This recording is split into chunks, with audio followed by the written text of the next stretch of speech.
Shemai friendly and welcome back to my channel. My name's Kaden Anwin for anyone who's new here, and let's get back into building in Planet Zoo. And today I'm continuing in the Wetlands Conservation Park with a Siamang Habitat. And for this one I really wanted it to be a walkthrough habitat without it actually being a walkthrough habitat, if that makes sense. I wanted the guests to be able to have a path through the habitat, but I didn't want the Siamang to be able to actually walk on the path with the guests. So I tried a couple of different ways to stop the Siamang from being able to get to the path.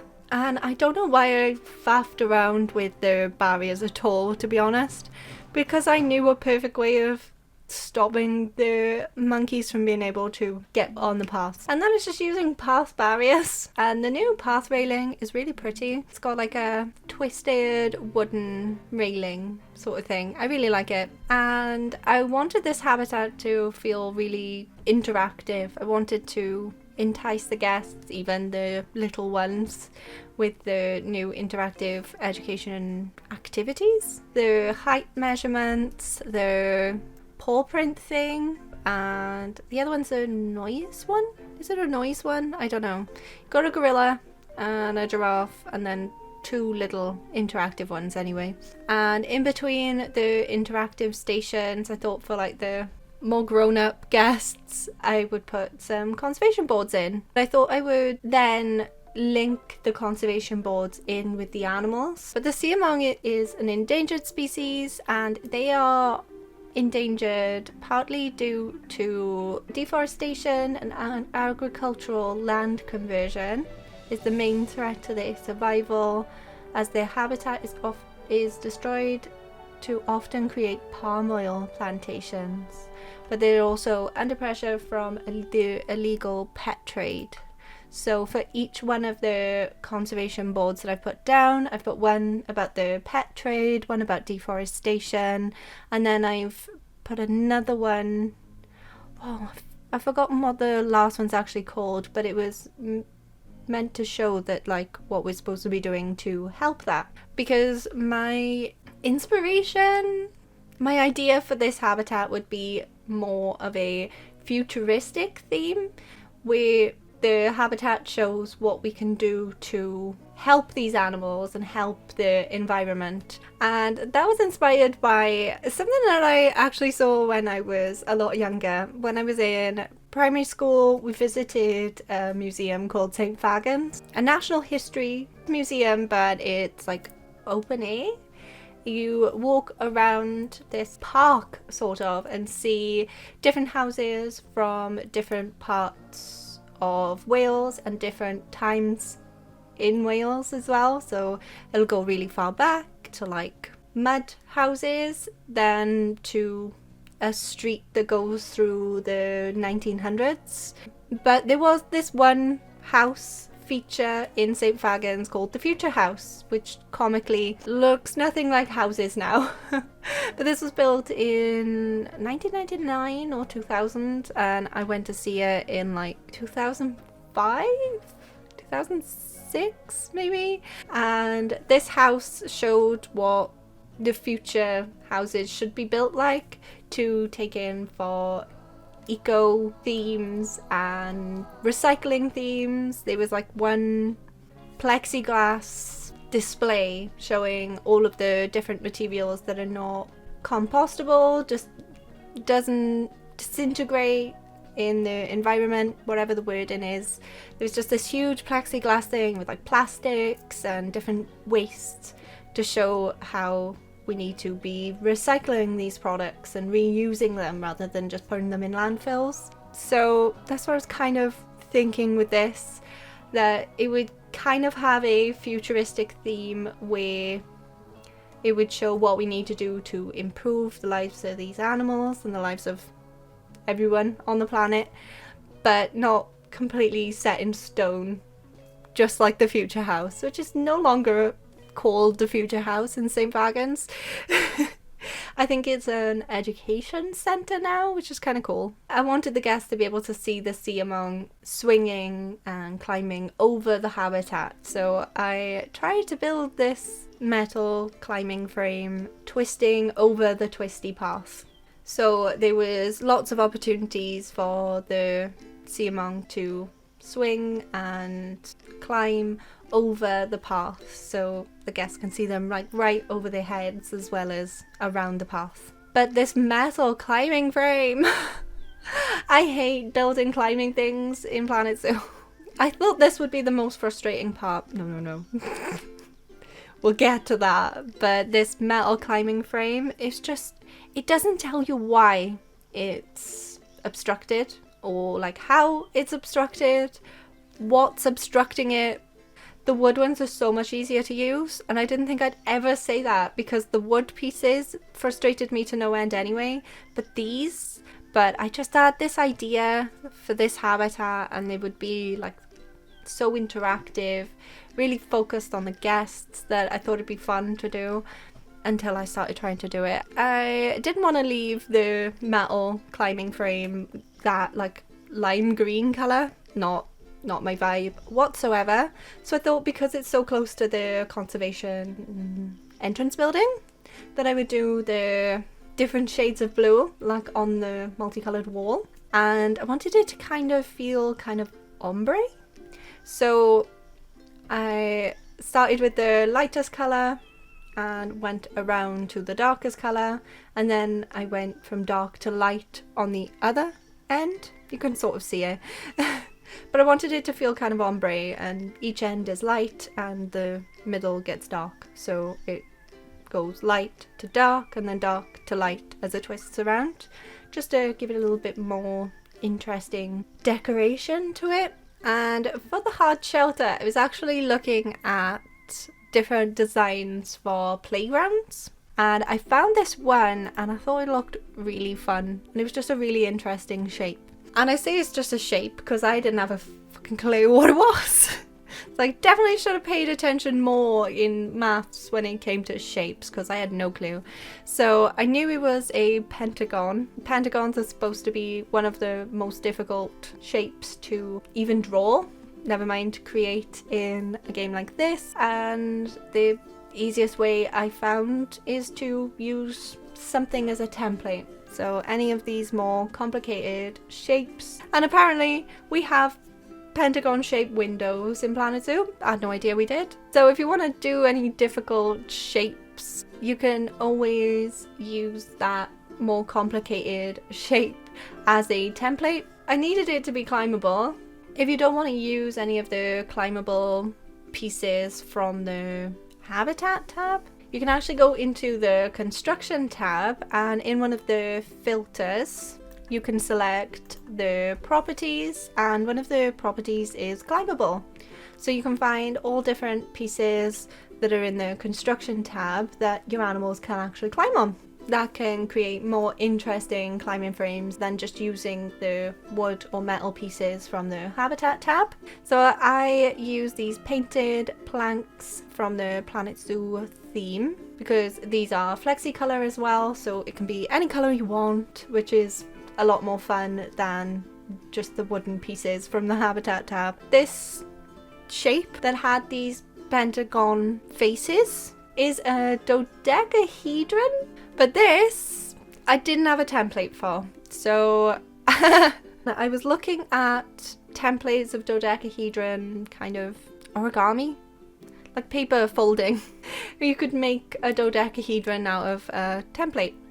Kind of followed the way that you would create this shape out of paper.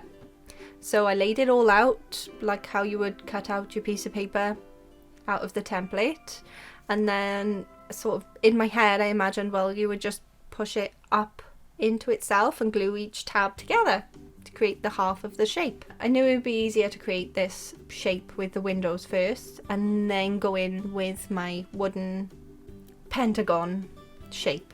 But it was a lot of individual rotation, and I kept angle snap on as well so I could evenly space out each one of the shapes. And now on to making the final piece, I guess. I've gone through lots of different templates. Unfortunately though, because there's so many different angles to this pentagon, and I've got these stripe panels through the shape as well, it made the arrows and the rotation kind of off. It wasn't just going up like that, it was kind of twisting. The easiest way to kind of fix that is to use align to world and make sure that your object starts off in the world alignment. And the easiest way to make sure that your object starts off aligning to the world axis is going into the advanced move, which is X, and the UI on the button all the way onto the left looks kind of like a refresh symbol, like a circle with an arrow. That will align the object to your world axis. And once you've got it aligned to the world axis, it will go in a straight line following the world axis. Then once you've got it the length you want it, or got it how much you want, you can then rotate the whole thing to align to whatever you want it to align to. So I started off with the panel that was aligned to the world axis, rotated that up to the right angle that I needed it to be. I then duplicated it and rotated it around. I then selected all the pieces and aligned it to the world axis again, and duplicated them, flipped them upside down, and now we have a dodecahedron. So right now this piece is a really cool climbing object. It's not a hard shelter. I thought I would just use some of the Pentagon windows as like a hard shelter roof. It fits perfectly in the shape because I used those windows as a template, and I really like this bubble window because it went with like the futuristic theme, kind of, what's the word for like spacey, like out of this world kind of spacey theme as well. Like the bubble windows kind of look like a spaceship. One doesn't count as enough for a hard shelter. I think it was like 14% for one, but I didn't want just one anyway, so I didn't mind. All of them will have the top window, but I'll put the side window in different positions, and I will put a window in the bottom for one of them as well, just to vary it and have it all different. And they're all going to be in different heights too. The Siamang, like short grass, the very green, vibrant path didn't really fit with the short grass. There was like more of a yellow green. So I thought maybe this could look more like a meadow. It's fun, it's vibrant, it's colourful, which will entice guests down, but it also sort of explains why the path is so much more green than the terrain around the habitat. So I grabbed all of the new wildflowers from the conservation pack, and I lowered them into the ground so that only the flowers were showing up, to make it look like the path was the grass of the meadow, and then we have little wildflowers dotted about. And I also wanted to kind of make it look more like a park, and I also wanted to go with a recycling theme as well. The first thing I thought of was like a tire swing. So out of the like more natural climbing wood pieces from the habitat tab, I created like a curve, and it kind of looks like there's scraps of wood that's like kind of left over, maybe, that they've reused to create a climbing thing for the Siamang in the habitat. And to tie in with the entrance building again, I wanted to use like a tire for a tire swing. And it's not really hollow, you couldn't really sit in it, but from a distance it still looks like a tire swing. And I was also thinking about different playground apparatus, and I haven't actually built a seesaw for any of the playgrounds that I created before, so I thought, oh, I could make like a little seesaw out of just scrap wood pieces. I thought that'd be interesting as like a recycling, reusing theme, and I couldn't find anything that was like small enough for a handle. The hook for the gardening equipment is perfect.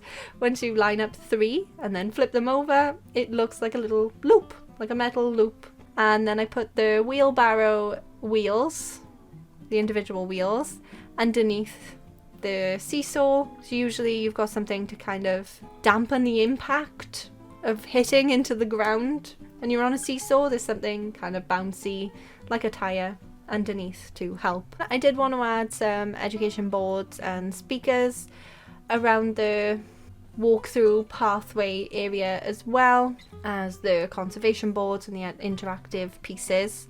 And I used my custom education board with the tulips, and I'll link that blueprint in the description as well, because I thought it was like colourful. It fit in with like the wildflower meadow, the nature sort of theme, and I've already used this education board for the other conservation themed habitats. And now onto the pretties. And I didn't realise the interactive boards for the educations actually move as well. So like the heads of the animals will move, the gorilla's head moves, and the giraffe does. So I thought that was really interesting. And just walking through the habitat as like a guest, because this was my main focus.